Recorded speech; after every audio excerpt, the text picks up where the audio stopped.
Estou aqui com o senhor Carlos Francisco, que é presidente da Associação de Suinocultores Paranaense. O que o senhor pensa sobre o recolhimento de suínos nas granjas? Em relação aos suínos mortos nas granjas, acho que tem que ser dado um destino mais adequado do que existe hoje. Muitas granjas fazem compostagem, já é alguma coisa mais avançada, mas a preocupação da Associação Paranaense de Suinocultores é quanto àqueles suínos que não é feito compostagem e que são vendidos clandestinamente para pessoas mal intencionadas que fazem subprodutos desses suínos mortos, que não tem nenhum controle sanitário, não se sabe qual é a garantia que um produto desse vai ter nem para se fazer lavagem, e dirá para fazer produto para consumo humano. Então eu acho que é uma preocupação nossa também, da Associação Paranaense, principalmente numa área onde existe uma concentração muito grande de produção de suínos, como é o oeste e o sudoeste do Paraná, onde a gente sabe que tem uma mortalidade grande, que é natural da própria atividade e que tem que se dado um destino mais adequado. Existem já alguns projetos no mercado que dão uma destinação para a fábrica de farinha, de carne, para a própria utilização depois na composição de rações, e fábrica de sabonete, de sabão, de biodiesel, enfim, tem várias finalidades. E eu acho que isso deve ser uma coisa que a associação tem que se preocupar, como a agroindústria tem que se preocupar, e que o próprio governo federal tem que se preocupar, através do Ministério da Agricultura, em criar uma normatização que seja diferenciada do que é hoje, que hoje cada um faz da maneira que acha melhor. Uns queimam, outros enterram, outros fazem compostagem e outros, infelizmente, aproveitam para fazer subproduto. A região de Toledo aqui é preocupante, né? Toledo e o sudoeste, Toledo de uma forma, assim, como representação do oeste do Paraná, eu diria que qualquer região aqui do oeste é preocupante, porque tem uma concentração grande de suínos, como o sudoeste também tem. Então, não que onde tenha pouca produção também não seja preocupante, pelo contrário, acho que em todo o estado do Paraná, em todo o estado de Santa Catarina, em todo o estado do Rio Grande do Sul, a preocupação é a mesma. A gente não pode deixar que algumas pessoas mal intencionadas consigam estragar a imagem de uma atividade, colocando em risco a saúde da população, consumindo produtos que não têm nenhuma condição de consumo. Estou aqui com o seu Bisolim, que além de vereador, engenheiro agrônomo, também é assessor da Associação de Suinocultores do Paraná. O que o senhor vê de novas alternativas para a suinocultura aqui do Toledo? Bom, nós que trabalhamos na suinocultura desde 1975, eu fui o primeiro inspetor da região oeste do Paraná. Portanto, eu conheço um bom pouco de suinocultura. E a gente sempre tem se deparado durante esses 35 anos com um problema sério, que é o quê?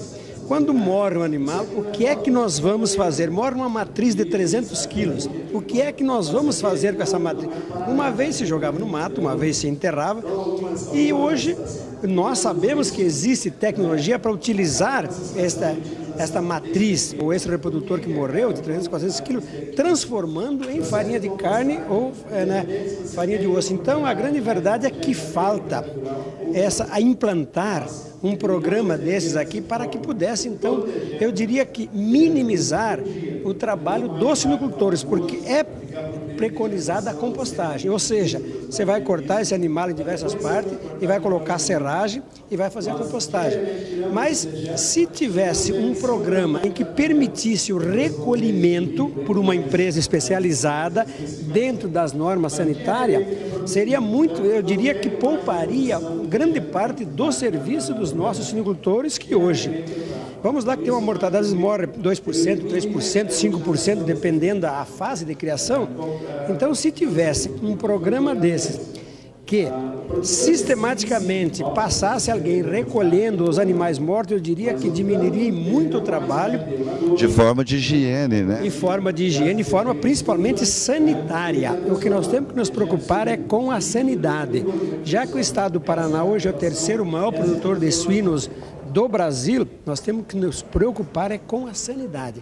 Então, veja bem, diminuindo o tempo, diminuindo o problema de sanidade, eu diria que é um trabalho fantástico e que hoje falta algumas adequações ou até uma lei específica aí para que pudesse integrar. As grandes integrações hoje, elas têm, eu diria que toneladas e toneladas de animais mortos hoje que não estão sendo aproveitados, que poderiam virar farinha de carne, por exemplo. Muitos produtores não sabem que também contamina o lençol freático.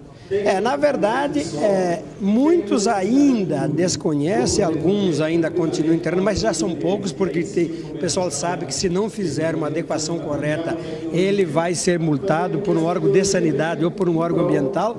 Mas esta nova tecnologia do recolhimento e aproveitamento, eu diria que nós estamos jogando fora uma matéria-prima que é essencial. Ao invés de deixar apodrecer para jogar numa propriedade, você pode utilizar como matéria-prima. Então, isso dá importância de se instalar um programa como esse. Qual o seu parecer a respeito do projeto de coleta dos suínos nas granjas? Bom, eu assisti uma palestra do pessoal aí trabalhando no sentido de organizar a coleta dos animais mortos nas granjas. Eu acho o seguinte, se você tiver um autocontrole sanitário, que se esses animais possam sair dessa granja com controle sanitário perfeito e com caminhão lacrado, eu acho que não teria problema, seria uma outra alternativa que teríamos para manter a sanidade da própria granja. Se você enterra esses animais na granja, ou se você queima, ou deixa para os animais, acesso aos animais, é pior. E você tiver como conduzir, fazer um transporte fechado, lacrado, e que não escape uma possibilidade de contaminação, eu acho perfeito esse tipo de trabalho, de atividade. Hoje a Secretaria da Agricultura, a Emater, está treinando todos os veterinários para atender na parte sanitária também, desde que nós estamos trabalhando num processo o Estado está trabalhando num processo de ser livre de aftosa, então você tem que ter um controle geral de todos os rebanhos. E a Secretaria da Agricultura hoje e a Emater e as cooperativas que têm veterinários estão treinando todos os veterinários para controle sanitário, para trabalhar na ótica do controle sanitário. Se você tiver isso aí bem perfeito, correto, é uma alternativa viável. Lógico, o meio ambiente agradece desde que você não haja contaminação do ar, água, ar e solo, né? Se você tiver uma contaminação de desse elo, você tem toda uma estrutura, uma cadeia produtiva em jogo. E o que a gente não pode ter é botar risco à cadeia produtiva. Porque é grande, a cadeia produtiva de Toledo vai responder por 34% do PIB. Então é temeroso você não ter um controle sanitário perfeito disso aí. Qual o dano que causa um porco enterrado para o meio ambiente?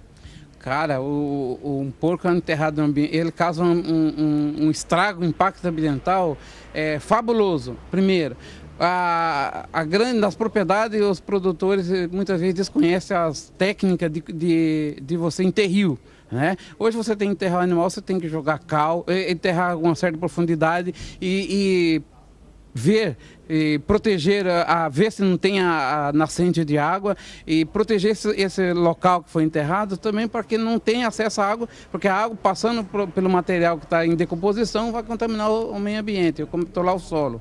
E isso aí vai contaminar as águas. E o que tem que se fazer hoje, como nós não temos o produtor, né, muitas propriedades não tem, não consegue fazer um controle sanitário, um controle de compostagem correto, então acontece isso aí. Hoje tem uma alternativa, produtor, que é a compostagem nas propriedades, né? Mas enterrio jamais. Hoje não se concebe mais você enterrar animais, nem enterrar, nem queimar, nem jogar em rio, nem jogar em lago, nem jogar em esterqueira. Hoje você tem que fazer a compostagem dos animais com maravilha, água e ar. Ou empresa, por meios legais, trabalhando, seria muito bom para os produtores também, né?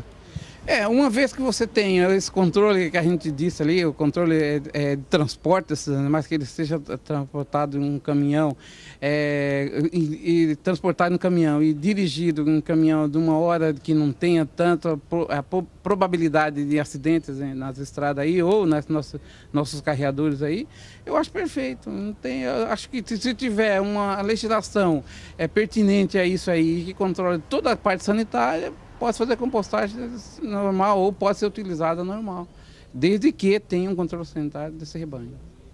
O que vem a ser a compostagem e quais as dificuldades? Nós temos uma pequena dificuldade, e enquanto os animais mais jovens, mais pequenos, é mais fácil de você pôr na composteira, levar e ocupar pouco espaço, né? Agora, a partir do momento de 70, 80 dias, o animal começa a ficar adulto, grande, ele começa a ocupar muito espaço na composteira. Então, como ele precisa de 4 a 5 meses para se decompor, depende do lote que te morrer mais animal, como às vezes uns morrem menos e às vezes mais, você vai acabar faltando lugar, porque ele não está pronto ainda para levar para a lavoura, né? A compostagem dele não ficou pronta. Então essa seria um pouco da dificuldade que nós temos hoje em questão dos animais. Para não agredir o meio ambiente, né? Não pôr nas fossas como era já feito antigamente e tal, ela é muito útil. Só que enquanto o animal é novo ainda, é pequeno, ele é fácil de pôr, mas depois que o animal começou a ficar grande, adulto, ele é mais complicado, né? E você acha que seria bem mais fácil se tivesse uma empresa preparada, com toda a higienização que compete para poder vir e retirar esse porco para você sem... Com certeza, isso seria muito importante, ajudaria, eu acho, os suinocultores, como o meio ambiente, em vários aspectos, eu acho que seria muito bom, né?